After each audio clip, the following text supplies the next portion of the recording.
Now let's take a look at how we can draw circles in a more orderly way, like in a grid, like I did here. So if I were doing this on a quilt, I would use some kind of a quilter's marking tool, like a water-soluble marker or a friction pen, whatever you prefer, and I would mark out the grid inside the square space that I'm going to be quilting. So I've gone ahead and done that on my paper with a pencil and just this drafter's ruler that I have. I would start drawing and quilting either in the lower left or the upper left, because that's the most natural, because it's the way that we write. I kind of like to start in the bottom.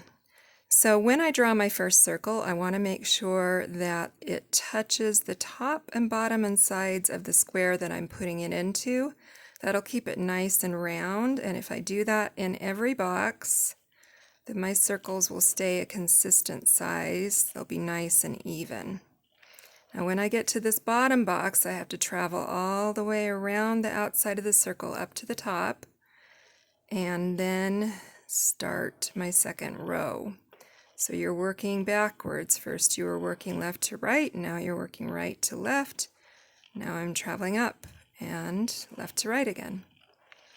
Now you can see my circles are staying pretty consistent, filling the spaces really well.